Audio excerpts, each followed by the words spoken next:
हामी चढिरहेको छ हेलिकप्टरले लङ लाइनबाट लास झुन्डाले लगिरहेको छ अनि सातो गयो त्यतिखेर चाहिँ अब मर्ने ल्याएछ भने तपाईँको यतिकै मर्नुको सट्टै त सगरमाथामा मर्छु नि भन्ने चाहिँ भएको थियो मलाई माथि गएर आउँदैसम्म धेरै नै लास भेटिँदो रहेछ आफै अलिक गहना जस्तो हुन्छ तर अति नै थियो मलाई एउटा ठाउँमा लोच्छेमा चाहिँ एकदमै डर लागेको किन भन्दा खुम्बु आइसफल एकदमै डर लाग्दो ठाउँ है त्यो हामी चढिरहेको छ 100 मिटर अगाडि आइसफल भएर झरिरहेको छ खसिरहेको छ सातो गएको छ त्यो लकले बस्ने ठाउँ हो फरेनर भेटेको थियो रोमानियन अनि उहाँको गाडी चाहिँ मेरो शुभचिन्तक रहेछ हामीले फोटो पनि खिचेको थियौँ सँगै उहाँले नै रोमानियनले नै खिचिदिनु भएको थियो कि अनि त्यही मान्छेको लास्ट 3 दिनपछि मैले लोच्छेमा भेटाएँ अनि मैले नागेर जानुपर्ने थियो कि अनि उहाँले चाहिँ विदाउट अक्सिजन गरिरहनु भएको रहेछ अनि ठ्याक्कै तपाईँको सानो कर्नर थियो त्यो मान्छे तेर्सो परेर सुतिरहेको अनि अरू लास्ट त अब बोलेको थिएन त्यो मतलब भएन त्यो मान्छे चाहिँ बोलेको उसले मेरो फोटो पनि खिच्दिएको भएर ठ्याक्कै 3 दिनपछि त्यो मान्छेको लास्ट देख्दाखेरि चाहिँ अलिकति गाह्रो चाहिँ भएको थियो लोच्छेमा चाहिँ सगरमाथा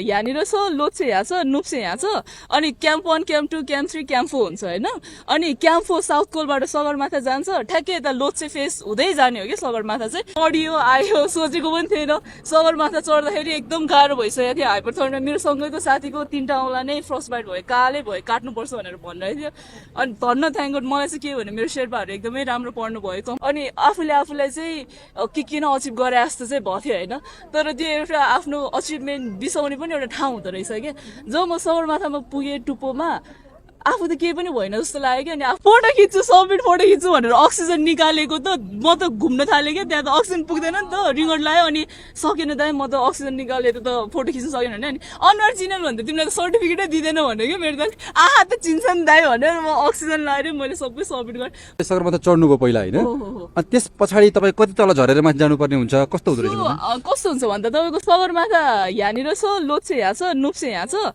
अनि क्याम्प 1 क्याम्प 2 क्याम्प 3 क्याम्प 4 हुन्छ होइन अनि क्याम्प 4 साउथ कोलबाट सगरमाथा जान्छ ठ्याक्कै यता लोच्छे फेस हुँदै जाने हो कि सगरमाथा चाहिँ अनि लोच्छे फेसमा तपाईँको क्याम्प 4 हुन्छ फेरि सगरमाथा चढेर अनि साउथ कोलमा क्याम्प 4 मा झरेर लोच्छेको क्याम्प 4 मा पुगेर अनि त्यसपछि पिकमा जाने हो कि अर्को धेरै झर्नु पर्दैन क्याम्प 4 टु क्याम्प 4 झर्नु पर्छ कहिले फिल भयो तपाईँलाई त हिमाल चढिरहँदा ला म त नसक्ने रहेछु गलेको फिल होइन गिभ अप गर्दिम कि त्यो खालको फिलिङ्स आयो आएन मलाई एउटा ठाउँमा लोच्छेमा चाहिँ एकदमै डर लागेको किन भन्दा खुम्बु आइसफल एकदमै डर लाग्दो ठाउँ है त्यो हामी चढिरहेको छ 100 मिटर अगाडि आइसफल भएर झरिरहेको छ खसिरहेको छ सातो गएको छ त्यो लकले बस्ने ठाउँ हो अनि त्यो ठाउँमा मैले एकजना फरेनर भेटेको थिएँ रोमानियन अनि उहाँको गाडी चाहिँ मेरो शुभचिन्तक रहेछ हामीले फोटो पनि खिचेको थियौँ सँगै उहाँले नै रोमानियनले नै खिचिदिनु भएको थियो कि अनि त्यही मान्छेको लास्ट 3 दिनपछि मैले लोच्छेमा भेटाएँ अनि मैले नागेर जानुपर्ने थियो कि अनि उहाँले चाहिँ विदाउट अक्सिजन गरिरहनु भएको रहेछ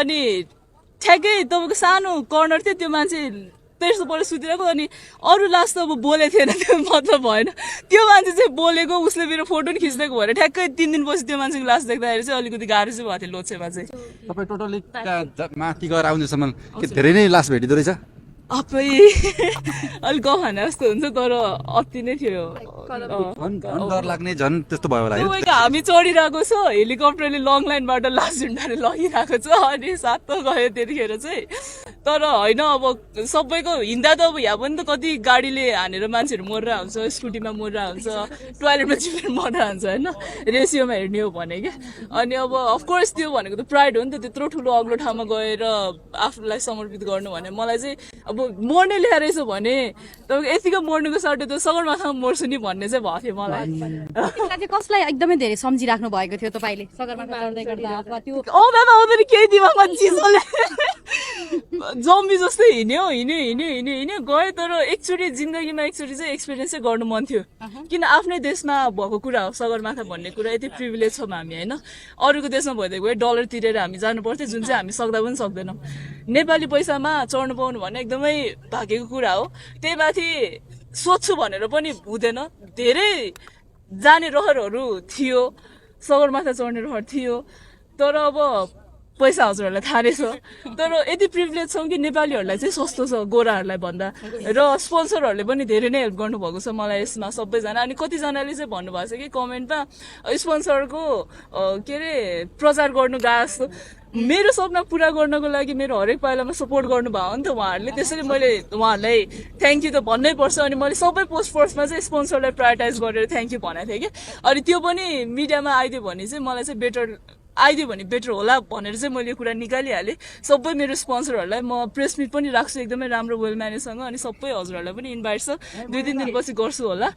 सबै स्पोन्सरहरूलाई थ्याङ्क यू भनेर, किन भन्दा एक पैसाको भ्याल्यु हुन्छ त्यहाँ माथि। तपाईँको 1 लाख रुपियाँ 2 लाख रुपियाँ तिरेर अक्सिजन किन्छु भने पनि पाउँदैन क्या, सकिसकेपछि त्यहाँ त्यति भ्याल्यु हुन्छ क्या। कसैले आफ्नो पन्जासँगै खोलेर दिँदैन कि त्यहाँनिर होइन, हरायो खस्यो भने सक्यो। तपाईँको करोडौँ दिन्छु भने पनि पाउँदैन त्यहाँ भनेपछि, त्यति भ्यालुएबल हुन्छ क्या हरेक कुरा हरेक पैसाको। अनि त्यही नै हो, जसले मलाई सपोर्ट गर्नुभयो एकदमै खुसी छु। अनि चढियो आयो सोचेको पनि थिएन, सगरमाथा चढ्दाखेरि एकदम गाह्रो भइसकेको थियो, हाइपरथर्मिया। मेरो सँगैको साथीको 3टा औँला नै फ्रस्ट बाइट भयो, कालै भयो, काट्नुपर्छ भनेर भनिरहेको थियो। अनि धन्न थ्याङ्क गड मलाई चाहिँ के भने मेरो शेर्पाहरू एकदमै राम्रो पढ्नु भयो, कम्पनी राम्रो पढ्यो, गाइडमा पनि डिपेन्ड हुँदो रहेछ। अनि त्यही हो, हिमालको टाइगर चाहिँ शेर्पाहरू नै हुँ।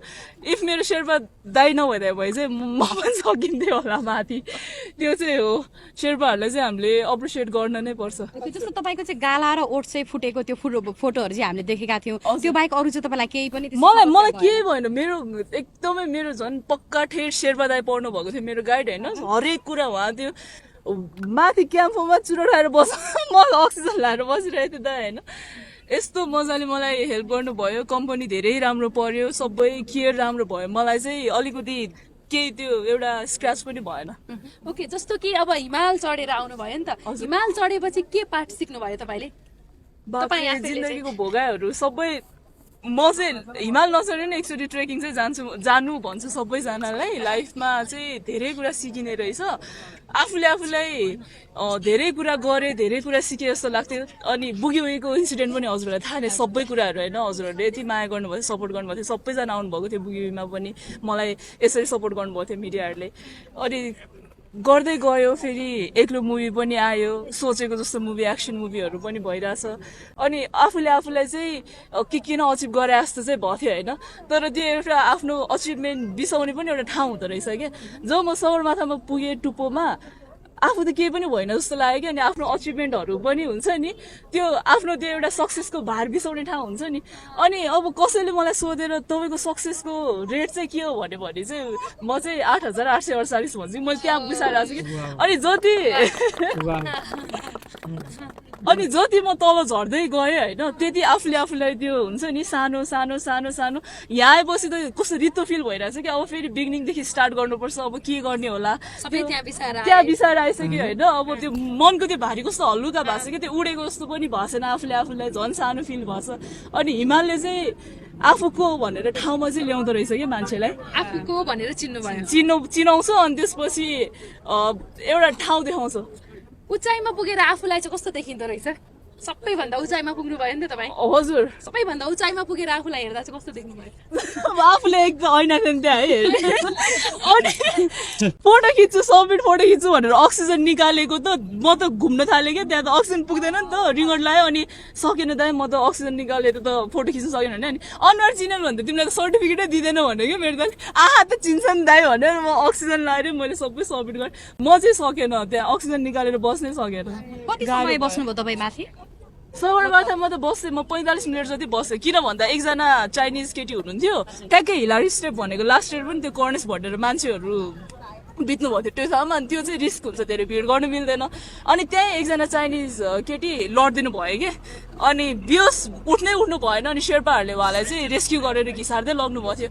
अनि आफू जाने कुरा भएन, अनि बरु पिकमै बस्छु भनेर आनन्दले अक्सिजन पनि थियो मेरो दाइसँग। अनि 45 मिनट आनन्दले ढुक्कसँग बसेँ, चाइना हेरेँ, लोबुचे पहिला चढेको हिमाल हेरेँ, लोच्छे हेरेँ म आउँदैछु भनेर। त्यो छुट्टै त्यो रमाइलो मजै छुट्टै छ त्यहाँ माथि बस्नको। याद चाहिँ कतिको आउँदो रहेछ? आउँदैन, परिवारको याद आयो भने त एक खुट्टा नि माथि चाल्नु मन लाग्दैन।